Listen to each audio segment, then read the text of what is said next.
literally saying the dog whose master is always beating it, kicking it, it's not a good dog. It's not going to do any work at home because it will be running away from the master, thinking it's a humble dog. Right. But it's not a humble dog. And so these aspects of corrections is a reality. Somebody who was murdered, somebody who was raped, somebody who has killed the husband, and somebody, literally running over the husband. Something upstairs is not correct.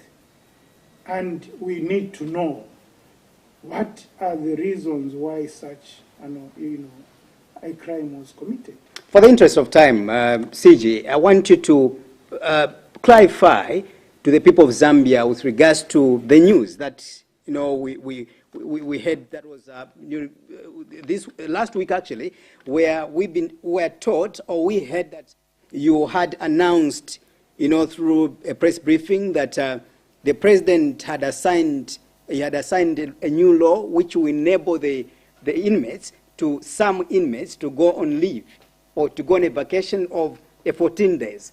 Just for the sake of clarification, and those people that have just joined us right away, can you reaffirm that that statement is correct or it is wrong? No, it's taken out of context. Right. By those that I think feel that the government has done extremely well. Right. And that's now the picture that I'm trying to get. Because then I've seen in the social media, things circulating like if you see PF come on your door, it's a prisoner. Oh yeah, that indeed. Has been released. Now prisoners are listening, and if these are the people that were looking for their votes, they are there. They have conscience to see really who is for them, and these are the platforms that people should use. But using such a platform, I'm sure the inmates are listening, and they are able to follow really who is for them. If the president of the republic has a mandate, to pardon the inmates, and somebody says, do not pardon them because this is an election, then it's a problem. Are we trying to confuse the two here? I could be behind, of course. Are you talking about pardoning? Because when you talk about pardoning, we are very much aware, which falls under Article 97. Yes. Of course, we know that the president has got powers to pardon, inmates. This happens almost like but others this. Didn't want it to happen. They said, well, just in January, we had December about somewhere there, we had the president pardoning people. Again, October this year, we'll see people being pardoned. So are you trying to say that this is the article people are trying to confuse? Or there's a new hidden article which people don't understand really? Maybe I can quote it. Please. And it's an old order. Right. Like I said. It says, Article 116, the president may at any time release on license a prisoner serving a term of imprisonment for life, subject to such conditions as may be specified in the license, and may at any time vary, modify, or cancel any such condition. So this has been there. Right. And I don't know where maybe I went wrong by saying that we have, because we were talking about good governance. In whose leadership have we enjoyed good governance? Vis-a-vis the application of the law, towards the inmates. And we have seen that there is a lot of, good governance. And there is a saying which everyone understands, that if you want to go and judge a country how it is, what does it say, Mr. IP? How do you know this country is really... Of course, it's based on the respect for the rule of law, the good governance in general. It's how they keep the prisoners. Yeah. It's how they keep the prisoners. Right. And these are some of the regulations, the laws the articles in the Act which are positive. And we are not saying that all the inmates, if that was evoked, are given license. Not at all. And our practice has been that if an inmate has maybe a bereavement, the father dies, maybe the child dies, maybe the mother dies or the wife. Really, should we say because you are incarcerated, then you cannot go and mourn your parents or your child? That's inhuman. So we give leave under custody to such inmates to go and attend to their personal needs. And where do we press, Commissioner General, where do you press the Article 20 of the Zambian Constitution that, of course, talks about freedom of movement, freedom of speech and the likes, you know, freedom of assembly, if you wish, you know, because we are meant to understand that when one is convicted and you've been jailed, the concept of one being jailed is to take away some of your rights that you are supposed to enjoy when you are as innocent as my name, although sometimes it might not be innocent, you know, because we are all short of the glory of God, all right? But when one is convicted, we are aware that the concept of being convicted, meaning that you are supposed to be separated from certain groupings of society, because in short, you are a danger to the society. So really, if we are going to say, if maybe I'm convicted, God forbid, I go into to jail, then if my mother dies, for example, I need to be given that freedom to go and mourn my mother. I ask these questions, CG, because these are the questions that people have out there. You know, to say, where do you take Article 20? That removes certain freedoms from a person who has been convicted. So the article is saying your freedom has been curtailed. Right? Sure. So now, if your freedom has been curtailed, you are under surveillance 24 hours. Right. 24/7, you are under You are monitored. custody. I hear you. So if you are going to the hospital, you are still a captive. You are still in detention. You are still in custody. Right. And that's why we call officers custodial officers. Right. It's not a war that makes custody a custody. It's the presence of the authority to superintend over your activities. Your freedom is curtailed. So whatever you do, wherever you go, somebody is monitoring what you are doing. And that is what is removed from you. So when the pronouncement is saying you are sentenced to imprisonment for 5 years, that is imprisonment. So it doesn't mean that when you are sick, you cannot go to a hospital. You can go to a hospital under the care of a custodial officer. Right. And that's custody. So when we give permission for an inmate to go and mourn their beloved ones, or to attend to certain activities, school now, they are to write exams, there is an officer there. It's something that is not good, that you are being monitored even when you go to the toilet. Sure. You know, somebody is there when you are answering the call of nature. That's how bad it is to be a prisoner. And, you know, we have seen some who are actually in hospital and they are chained on the bed, even when they are sick, just for ensuring that they are there, they are not running away. That's prison. So prison can be anywhere. And for your information, in the same act, I've been given authority to declare any part, depending on the circumstances. I can declare this movie TV as a prison, you know, depending on the circumstance. And I hope you won't do that. No, I cannot. Under circumstances. We had COVID. Right. And we still have COVID. Right. Because of the overcrowding. Some buildings can be declared prisons so that then the inmates, at least they are not overcrowded. Right. So we are there for the community, to ensure that the community has, the criminality is reduced. And that's our mandate. As we move on from that, that aspect, I know that you are aware that your office, of course, has received a lot of criticism, a lot of attacks over the 14 days or the purported 14 days leave for some ex-inmates, which you said is not there. Yeah.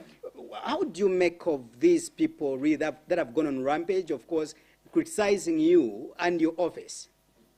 What could be your response to that? Are they genuine? They are not, because they, but one thing, they make us wake up and say, okay, which areas can we do better? Right. Yeah, so any criticism, whether it's negative or positive, I think that's why we are improving as a service.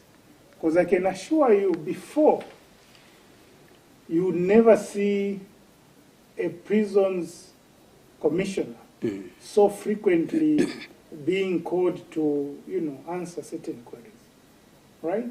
Sure. This is a department that was really in the doldrums, and it was like, but being in a government that has recognized the value of us, the correctional service, we are there to come and explain really what we are able to do. For your own information, the police are there to arrest. And when they arrest, they push those who are arrested to the judiciary. The judiciary sit on those high tables. And all what they will do is you are jailed for 5 years. And you receive them. And we receive them. And we receive people that are serial killers. We receive people who are rapists. We receive people who are vandals. They vandalize. And here they come. So then, should we keep them until 5 years elapses and they remain vandals so that when they go out again they vandalize? The answer is no. We need now to start educating them. And that's the most important thing. And that's why the Zambia Correctional Service, my officers should be proud to be officers that are going to change the mentality of an individual that came in as a criminal to be a saint.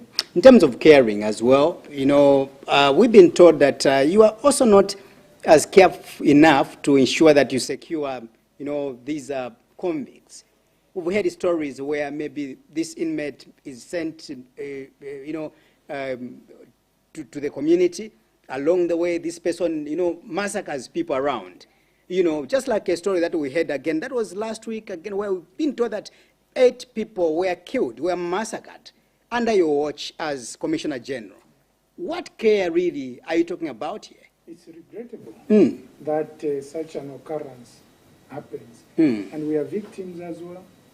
And we regret that such an occurrence happens.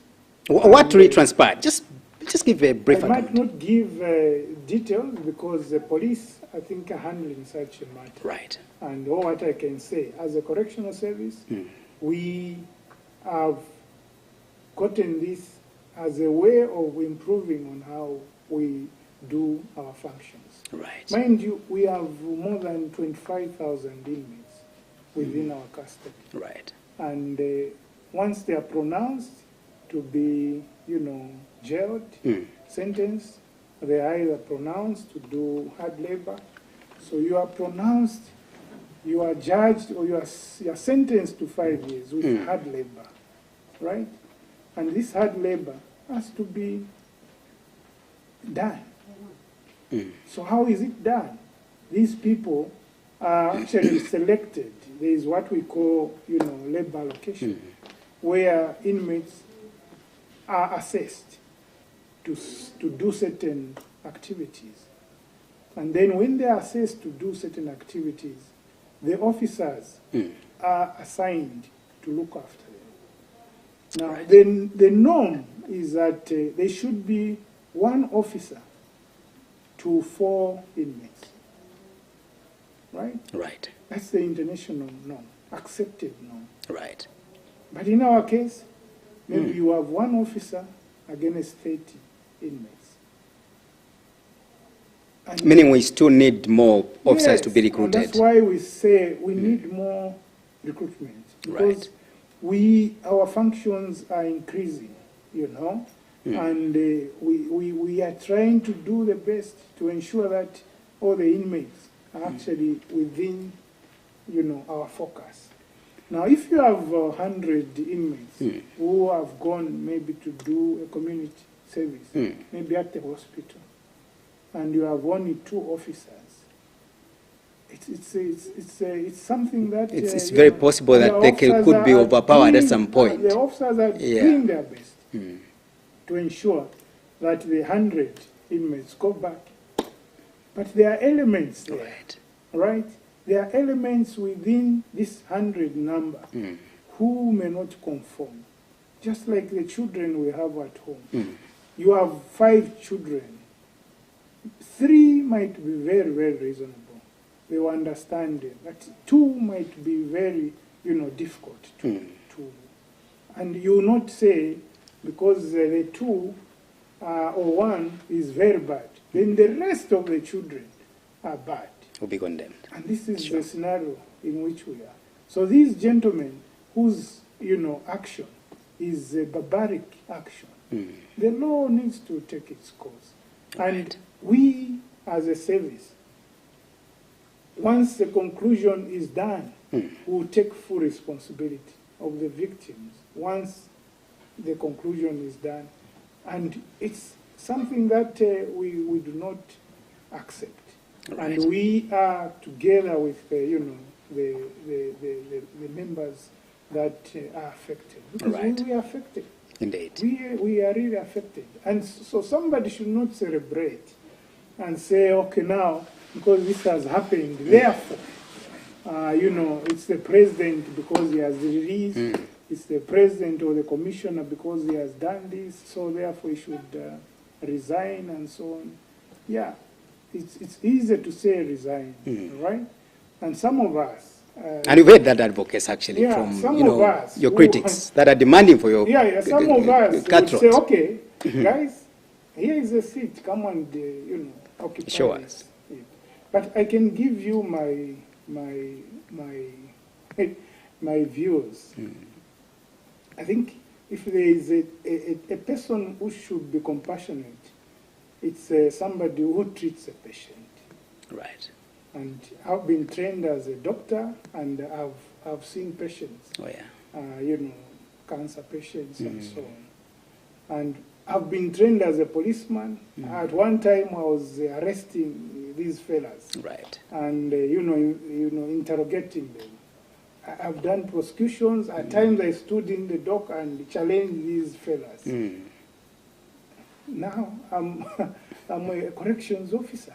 Right. So this combination I have, I'm sure the president saw something in me, and we can see how, you know, we are moving as a service at a very fast rate. Right. And the officers are responding well. The inmates too are responding well. And it's just like when you take a groundnut and you've taken already 20 inside, and there's one rotten one. What do? You want to throw everything. Yes. So one groundnut may, and it's an appeal, I know the inmates are listening to me now, that please do not tarnish what we have started. Right. Because the president has been there for them. For the first time ever in the history of Zambia, this is the only president that has made the condemned to move. Can you imagine pardoning people from death into life? Is a person that wants their life, you know, and the others from life to terminable, you know, sentences. So what else would one ask for? And people advocate for his, you know, for his blood, and then they are not genuine people. Really, if one wants to to take your life and says, no, wait a minute, I'll give you another chance.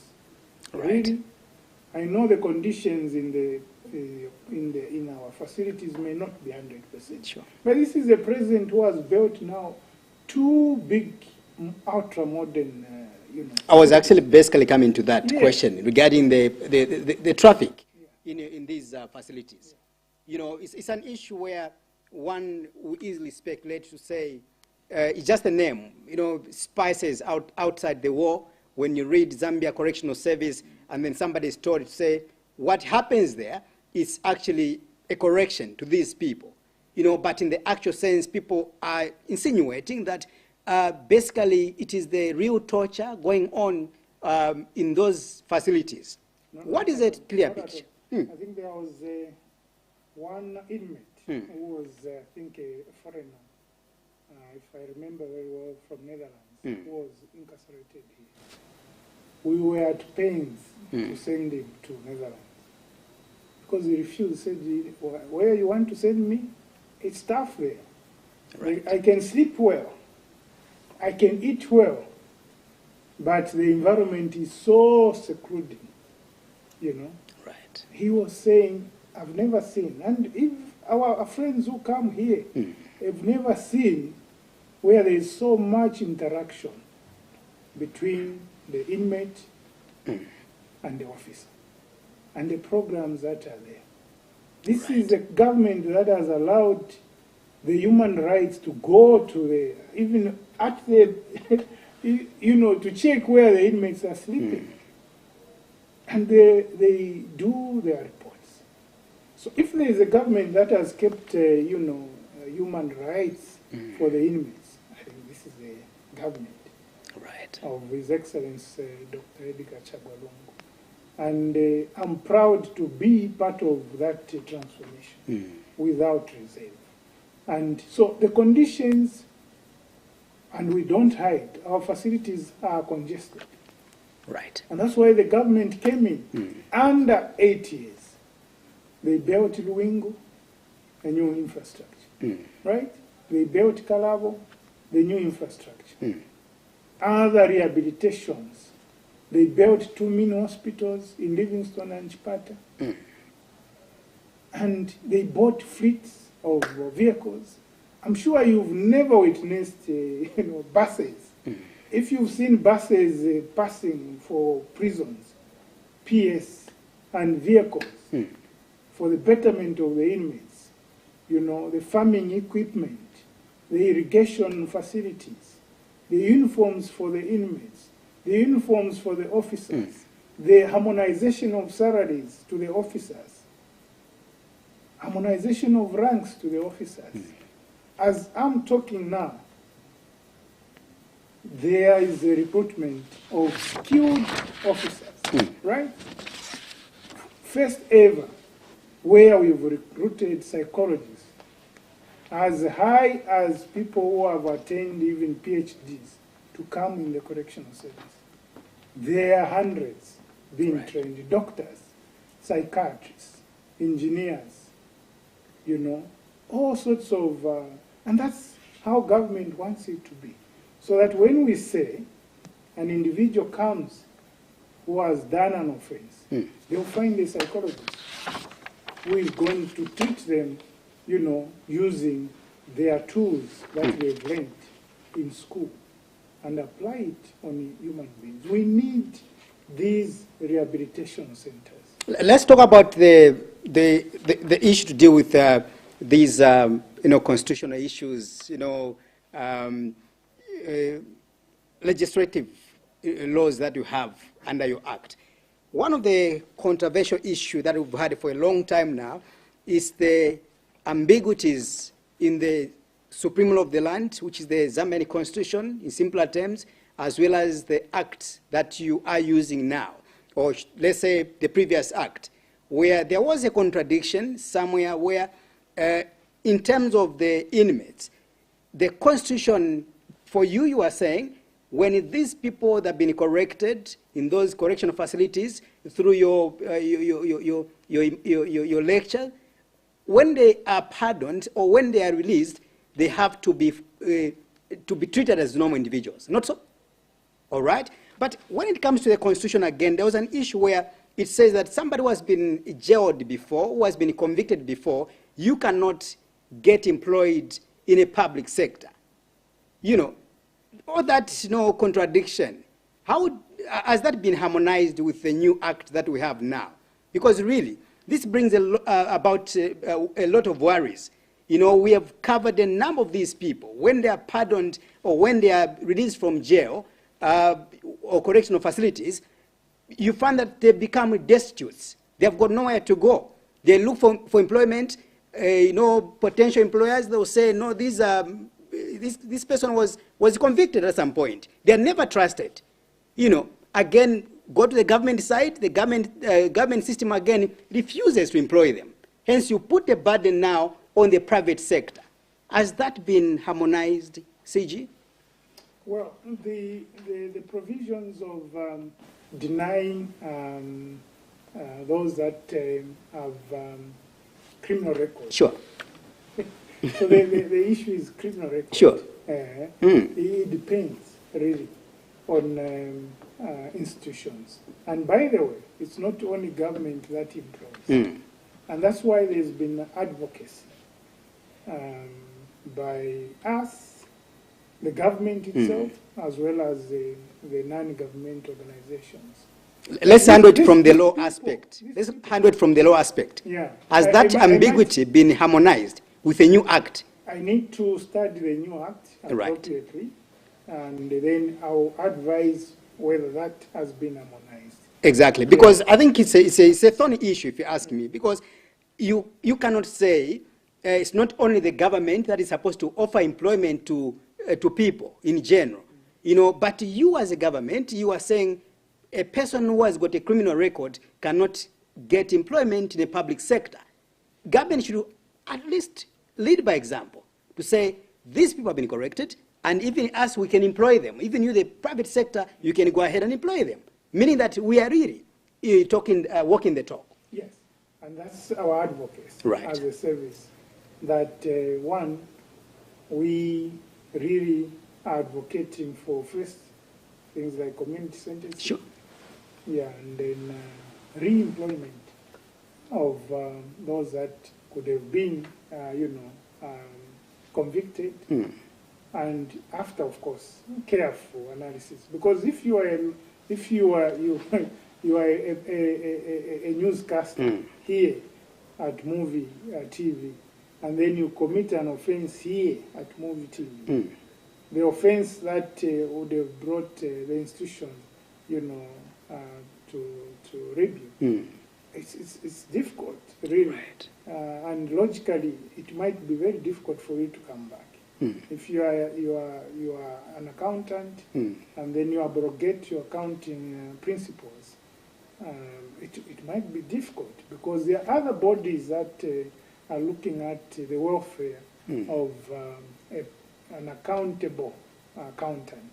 And so if you do not meet those aspirations, it might be difficult again to go to these institutions. If you are a doctor, then you commit an offense within your, it will be very difficult. So these are lines that, need to be highly discussed, so that people are able to understand.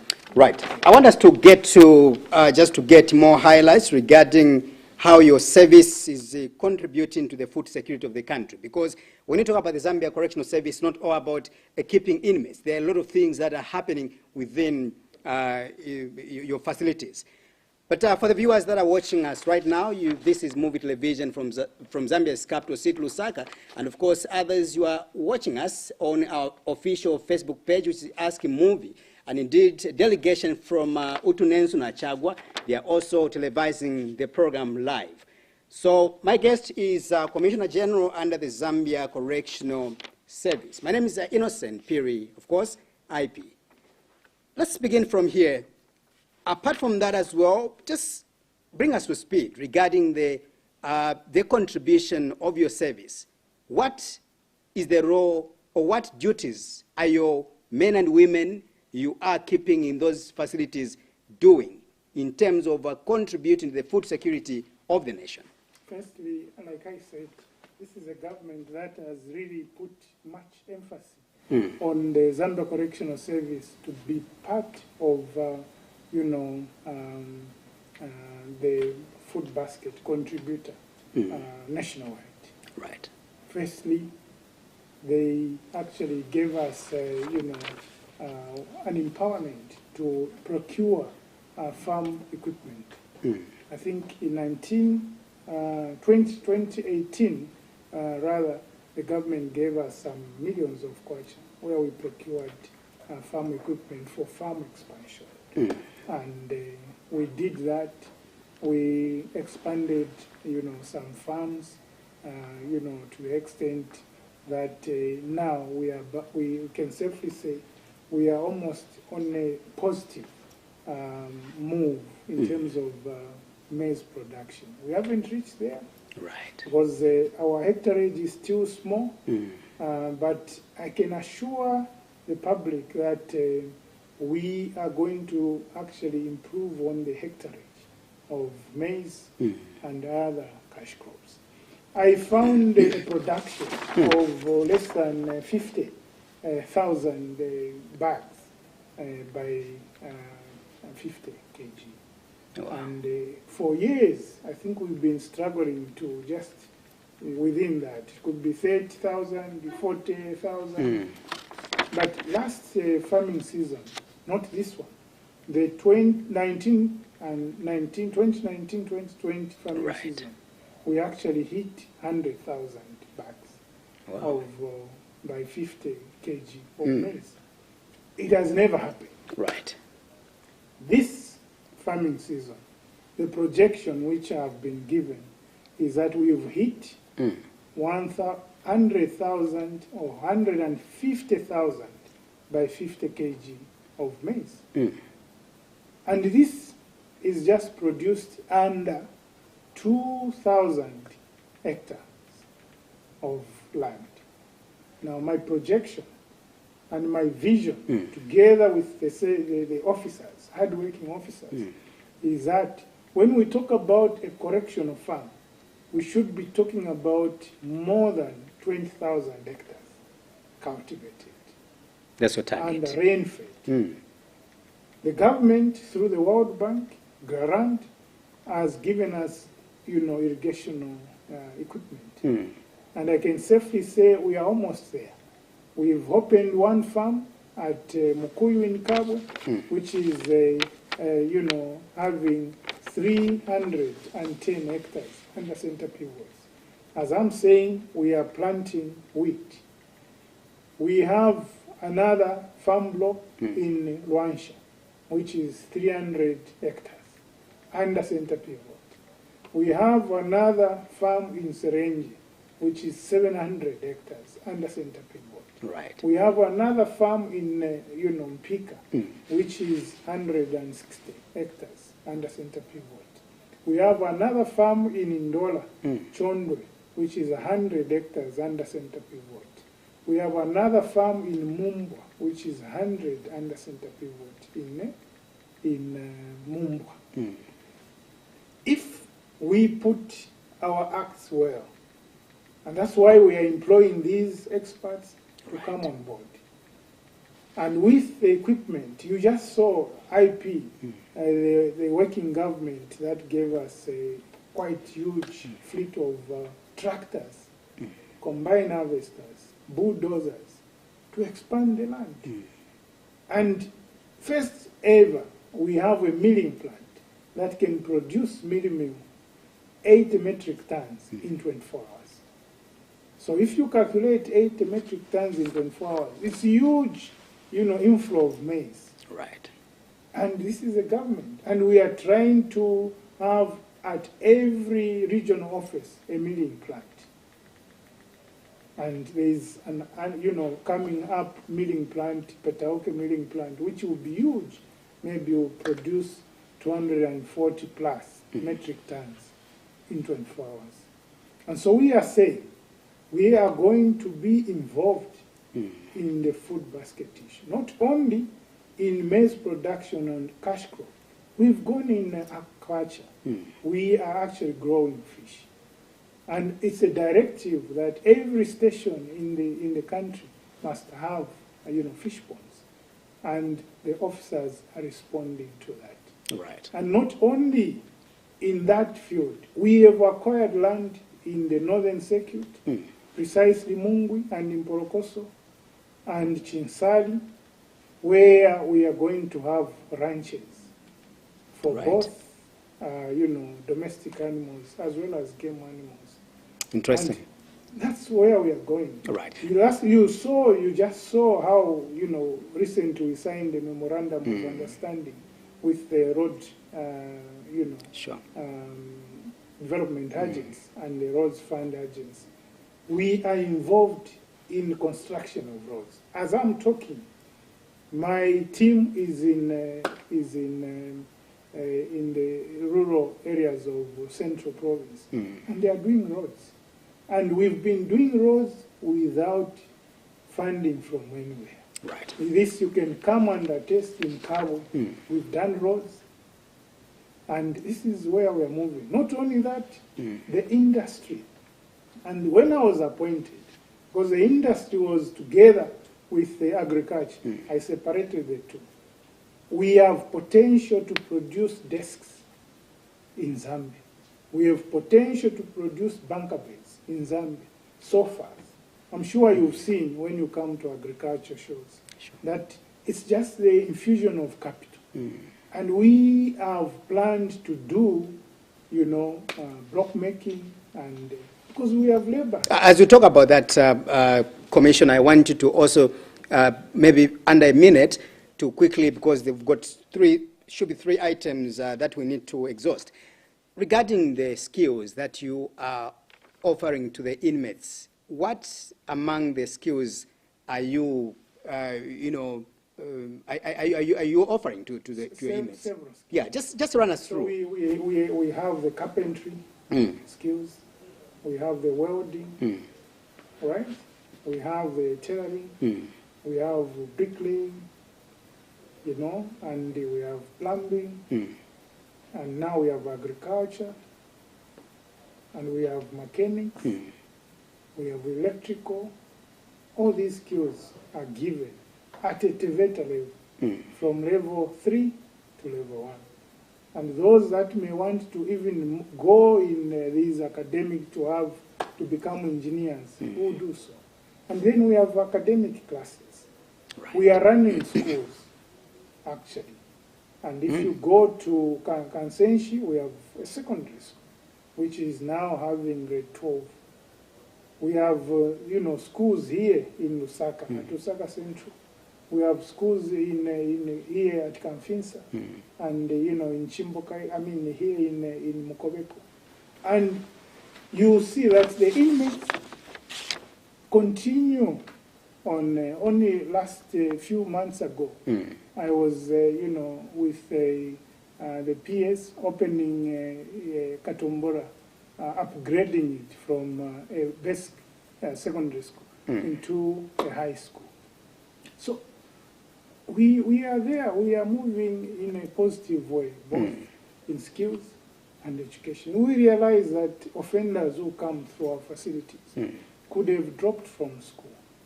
And if they enhance their academic, pathway, and they finish, it will be good. There's one boy or two who is coming from Katombora, and he has been given bursary to do medicine. Actually, he was supposed to go out. Right. Because of COVID, things couldn't work. But he has been admitted at Nkrumah University.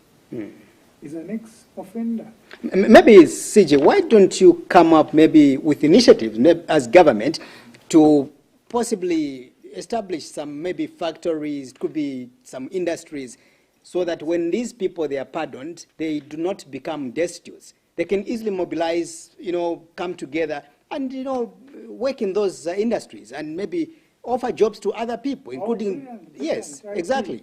The government that is well focused as now in this new act, I hope I will not be misquoted, has actually introduced, it has been there, Right. but amplified the extension services. Right. So we have a director and the officers in all these facilities, extension officers. What it means is that we are looking at the would-be discharged inmates. Oh, yeah. What have they done before they are discharged? Where are they going to go? How is the environment? Is it fatal for them to go? What are they going to carry when they go? So then these extension officers are able to say, this is what we require from the government as well as non-government organizations. So if one has been given a skill as a tailor, he cannot go without a sewing machine. So right. In the near future, once we, remember, we are doing farms, not just doing farms for, we are trying to generate funds so that we are able to fulfill this mandate of giving good nutrition, excellent nutrition. I know others will say, no, the prison should not be a hotel.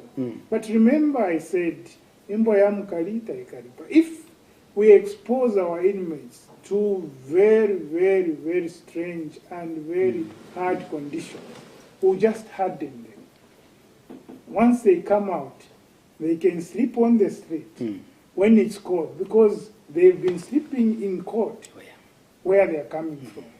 They've not eaten 3 meals where they're coming from. So they can stay, under the bridges without eating. But they have a skill.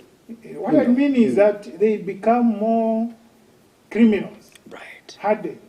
But then if the environment is good for them to learn, then they will be able to say, no, I think this is what we... By the way, if you were to give an analytical analysis, you find that criminality happens in highly poverty-stricken areas, right? Sure. Just like disease.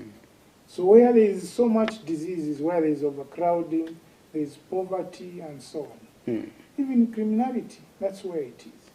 But then we will not translate the same environment from where they are coming from and even give them worse environment.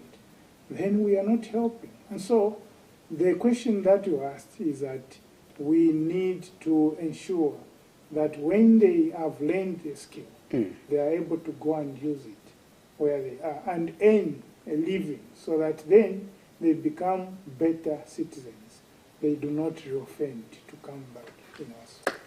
Right, dear viewers, you are watching The Assignment with me, Innocent Piri. IP, my guest is Zambia Correctional Service Commissioner General, Dr. Chileshe Chisela.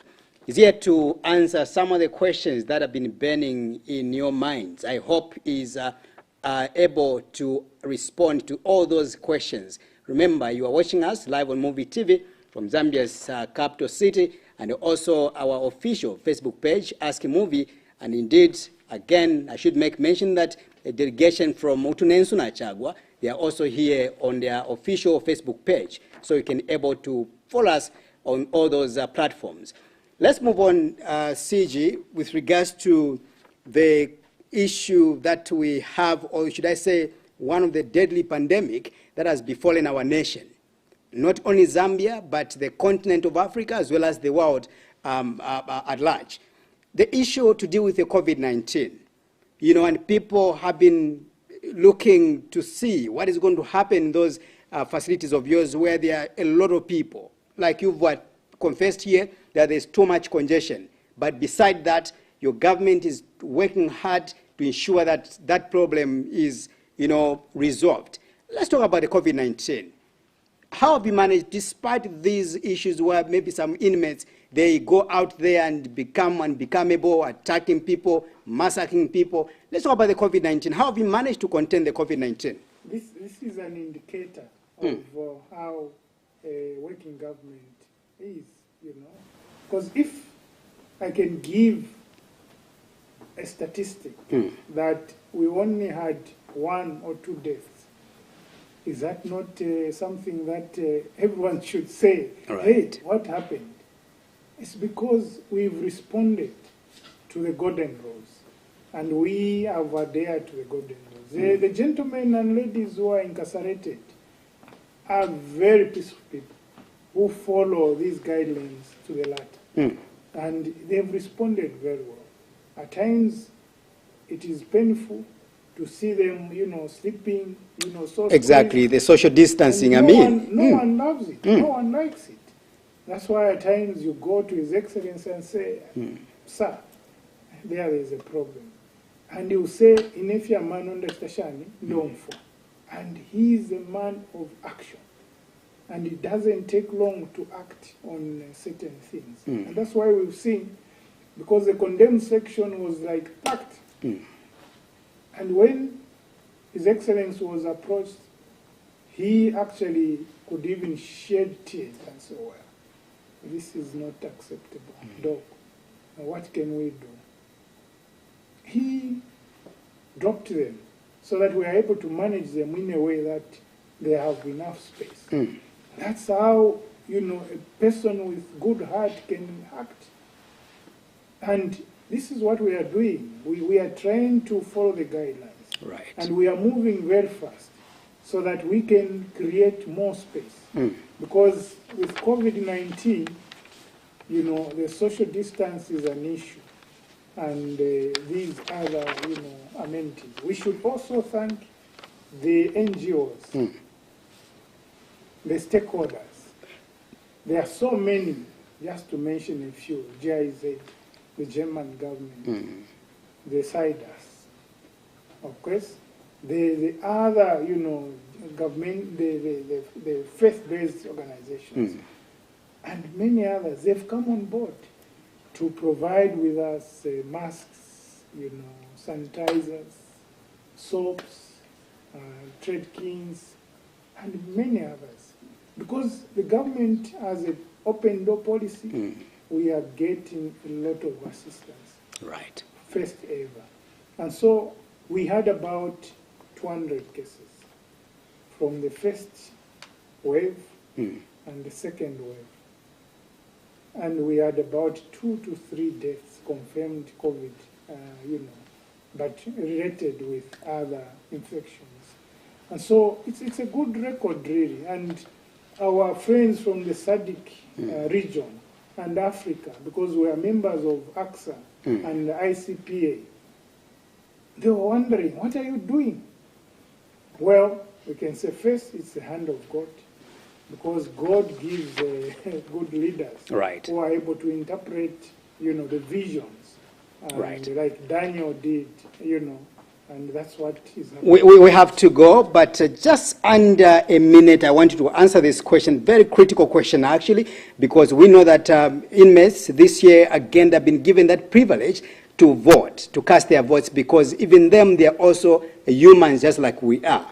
Now, one of the debatable issues that has been coming out from the participants was the issue to do with the campaigns within the correctional facility, because they need to sell their manifestos. Are they going to have access to enter those areas and sell their manifestos? If not, using what mode? So the participants, the stakeholders, the political parties are welcome. But they will follow the Electoral Commission of Zambia guidelines. Right. Yeah. So if they follow the Electoral Commission of Zambia guidelines, they will not have any problems with us. Right. But if they want to do things within their thinking, then they will have problems. So the ground is fair for everyone. This is not an area where people think will rig elections. We are there to actually keep the inmates. But I know some opposition, leaders are trying to use the inmates and trying to use my officers to actually, fight the government. And that's where the problem would be, because then they need to showcase. Some were actually in my position where I am. They have to say, this is what I did when I was in that office, and whether they are able to count what they've done. If they've done very well, there is no need to fight, really, to say this is what I want to be done by coming and confusing the officers. because the officers then will be drawn into politics, and the majority might lose their employments, because my officers should be non-partisan. Thank you so much. No much. one should draw them in politics, and if such a one draws them in politics, then I need to protect my officers. And right. My enemies. Doc, thank you so much for coming all the way from Kawe. We don't take you for granted. We appreciate you once again. We hope to see you soon. Thank you so much.